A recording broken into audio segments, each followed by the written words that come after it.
Hello दोस्तों, welcome हमारे channel पर। आप सभी दोस्तों को जय सिया राम, जय हनुमान। तो दोस्तों, आज हम इस वीडियो पे बताने वाले हैं आखिर क्यों हुआ भगवान राम और प्रभु श्री शंकर में युद्ध। वीडियो को जरा भी स्किप मत कीजिएगा, पूरा देखिएगा, टाइम को वेस्ट ना करते हुए। चलिए दोस्तों, वीडियो को स्टार्ट करते हैं। बात उन दिनों की है जब श्री राम का अश्वमेध यज्ञ चल रहा था। श्री राम के अनुज शत्रुघ्न के नेतृत्व में असंख्य वीरों की सेना सारे प्रदेश को विजित करती जा रही थी। यज्ञ का अश्व प्रदेश जा रहा था। इस क्रम में कई राजाओं के द्वारा यज्ञ का घोड़ा पकड़ा गया, लेकिन अयोध्या की सेना के आगे उन्हें झुकना पड़ा। शत्रुघ्न के अलावा सेना में हनुमान, सुग्रीव और भरत पुत्र पुष्कल सहित कई महारथी उपस्थित थे, जिन्हें जीतना देवताओं के लिए भी संभव नहीं था। कई जगह भ्रमण करने के बाद यज्ञ का घोड़ा देवपुर पहुंचा, जहां राजा वीरमणि का राज्य था। राजा वीरमणि अति धर्मनिष्ठ तथा श्री राम एवं महादेव के अनंत भक्त थे। उनके दो पुत्र रुक्मांदन और सुखमांदन वीरों में श्रेष्ठ थे। राजा वीरमणि के भाई वीर सिंह भी एक महारथी थे। राजा वीरमणि ने भगवान शंकर की तपस्या कर उन्हें प्रसन्न किया था और महादेव ने उन्हें उनकी और उनके पूरे राज्य की रक्षा का वरदान दिया था। महादेव के द्वारा रक्षित होने के कारण कोई भी उनके राज्य पर आक्रमण करने का साहस नहीं करता था। जब अश्व उनके राज्य में पहुंचा तो राजा वीरमणि के पुत्र रुक्मांगद ने उसे बंदी बना लिया और अयोध्या के सैनिकों से कहा कि यज्ञ का घोड़ा उनके पास है, इसीलिए वो जाकर शत्रुघ्न से कहे कि विधिवत युद्ध कर वो अपना अश्व छुड़ा लें। जब रुक्मांगद ने यह सूचना अपने पिता को दी तो वो बड़े चिंतित हुए और अपने पुत्र से कहा कि अनजाने में तुमने श्री राम के यज्ञ का घोड़ा पकड़ लिया है। श्री राम हमारे मित्र हैं और उनसे शत्रुता करने का कोई औचित्य नहीं है, इसीलिए तुम यज्ञ का घोड़ा वापस लौटा आओ। उस पर रुक्मांगद ने कहा कि हे पिताश्री, मैंने तो उन्हें युद्ध की चुनौती भी दे दी है, अतः अब उन्हें बिना युद्ध के अश्व लौटाना हमारा और उनका दोनों का अपमान होगा।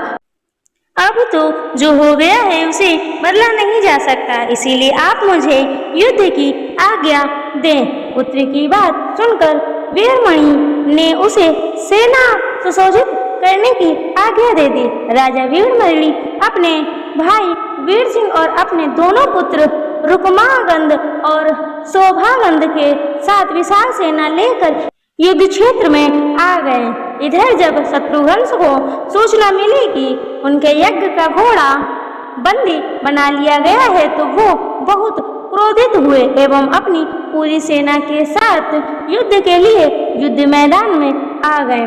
उन्होंने पूछा कि उनकी सेना से कौन अश्व को छुड़ाएगा, तो भरत पुत्र पुष्कल ने कहा कि तख्त श्री आप चिंता ना करें, आपके आशीर्वाद और श्री राम के प्रताप से मैं आज ही इस सभी योद्धाओं को मारकर अश्व को मुक्त करता हूँ।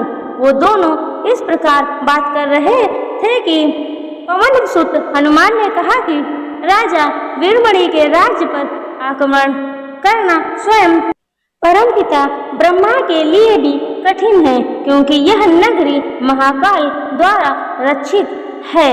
अतः उचित यही होगा कि पहले हमें बातचीत द्वारा राजा वीरमणि को समझाना चाहिए, और अगर हम न समझा पाए तो हमें श्री राम को सूचित करना चाहिए। राजा वीरमणि श्री राम का बहुत आदर करते हैं, इसलिए वो उनकी बात नहीं टाल पाएंगे। हनुमान की बात सुनकर श्री शत्रुघ्न बोले, हमारे रहते अगर श्री राम को युद्ध भूमि में आना पड़े यह हमारे लिए अत्यंत लज्जा की बात है। अब जो भी हो हमें युद्ध तो करना ही पड़ेगा। ये कहकर वो सेना सहित युद्ध भूमि में पहुंच गए। भयानक युद्ध छिड़ गया। भरत पुत्र पुष्कल सीधा जाकर राजा वीरमणि से भिड़ गया। दोनों अतुलनीय वीर थे। वो दोनों तरह तरह के अस्त्रों का प्रयोग करते हुए युद्ध करने लगे। हनुमान राजा वीरमणि के भाई महापराक्रमी वीर सिंह से युद्ध करने लगे। रूपागंध और शुभागंध ने शत्रुघ्न पर धावा बोल दिया। पुष्कल और वीरमणि में बड़ा घमासान युद्ध हुआ। अंत में पुष्कल ने वीरमणि पर 8 नाराज वारों से वार किया। इस वार को राजा वीरमणि सहन नहीं कर पाए और मूर्छित होकर अपने रथ पर गिर पड़े। वीर सिंह ने हनुमान पर कई अस्त्रों का प्रयोग किया पर उन्हें कोई हानि न पहुंचा सके। हनुमान ने एक विकट पेड़ से वीर सिंह पर वार किया। इससे वीर सिंह रक्तगमन करते हुए मूर्छित हो गए। उधर श्री शत्रुघ्न और राजा वीरमणि के पुत्रों में असाधारण युद्ध चल रहा था। अंत में कोई चारा न देखकर शत्रुघ्न ने दोनों भाइयों को नागपाश में बांध लिया। अपनी विजय देखकर शत्रुघ्न की सेना के सभी वीर सिंहनाद करने लगे। उधर राजा वीरमणि की मूर्छा दूर हुई तो उन्होंने देखा कि उनकी सेना हार के कगार पर है। यह देखकर उन्होंने भगवान रुद्र महादेव शंकर का स्मरण किया। महादेव ने अपने भक्त को मुसीबत में देखकर वीरभद्र के नेतृत्व में नंदी भृंगी सहित सारे गणों को युद्ध क्षेत्र में भेज दिया। महाकाल के सारे अनुचर उनकी जय जयकार करते हुए अयोध्या की सेना पर टूट पड़े।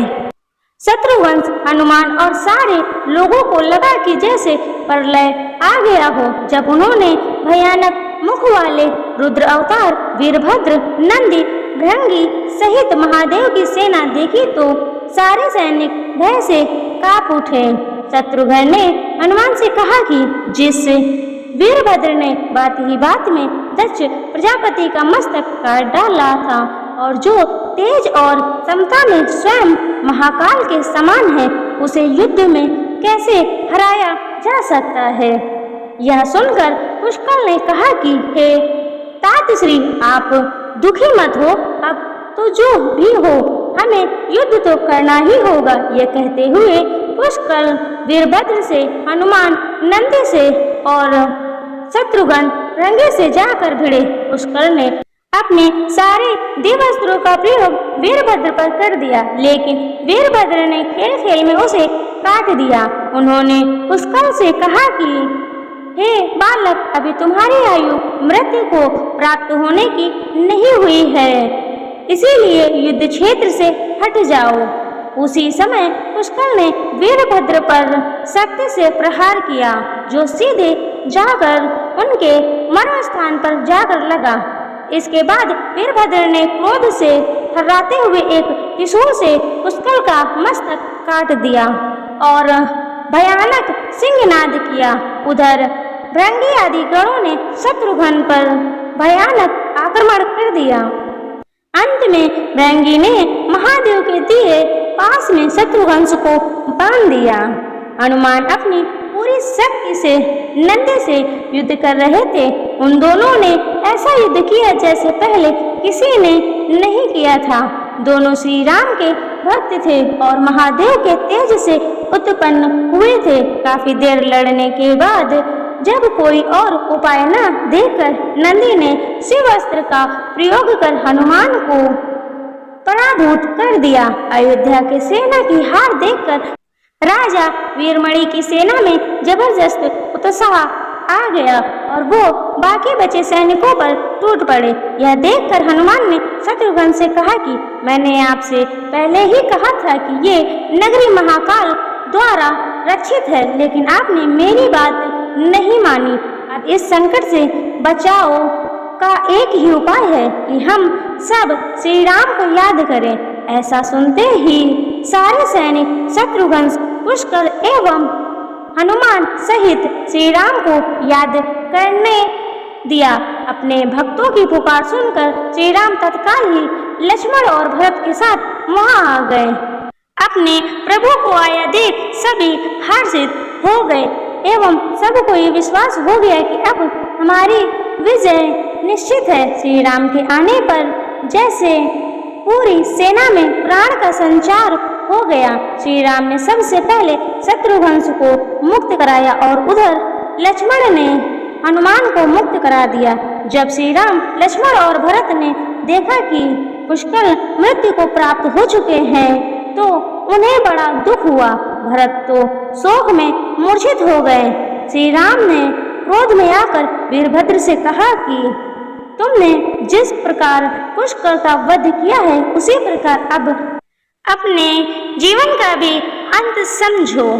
ऐसा कहते हुए श्री राम ने सारी सेना के साथ शिवगढ़ों पर धावा बोल दिया। जल्द ही उन्हें यह पता चला गया कि शिवगढ़ों पर साधारण अस्त्र बेकार है, इसीलिए उन्होंने महर्षि विश्वामित्र द्वारा प्रदान किए दिव्यास्त्रों से वीरभद्र और नंदी सहित सारी सेना को विदीर्ण कर दिया। श्री राम के प्रताप से पार न पाते हुए सारे गणों ने एक स्वर में महादेव का आवाहन करना शुरू कर दिया। जब महादेव ने देखा कि उनकी सेना बड़े कष्ट में है तो वह स्वयं युद्ध क्षेत्र में प्रकट हुए। इस अद्भुत दृश्य को देखने के लिए परमपिता ब्रह्मा सहित सारे देवता आकाश में स्थित हो गए। जब महाकाल ने युद्ध क्षेत्र में प्रवेश किया तो उनके तेज से श्री राम की सारी सेना मूर्छित हो गई।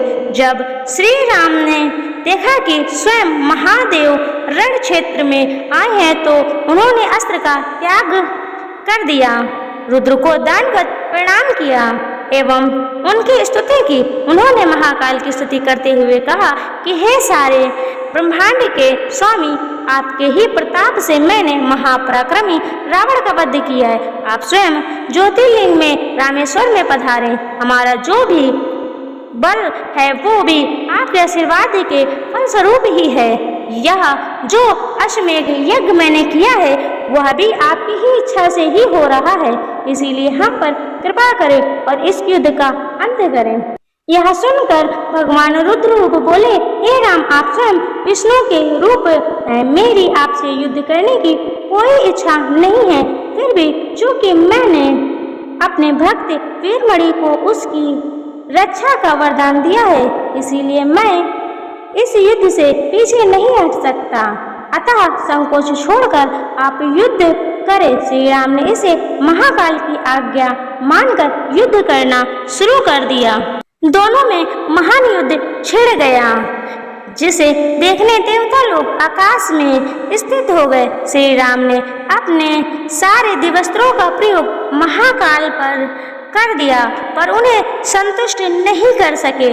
अंत में उन्होंने पशुपतास्त्र का सावधान किया और भगवान शिव से बोले कि हे प्रभु, आपने ही मुझे ये वरदान दिया है कि आपके द्वारा प्रदत्त इस अस्त्र से त्रिलोक में कोई पराजित हुए बिना नहीं रह सकता। इसीलिए हे महादेव, आपकी ही आज्ञा और इच्छा से मैं इसका प्रयोग आप पर ही करता हूँ। यह कहते हुए श्री राम ने वो महान दिव्यास्त्र भगवान शिव पर चला दिया। वो अस्त्र सीधा जाकर महादेव के हृदय स्थल में समा गया और भगवान रुद्र इससे संतुष्ट हो गए।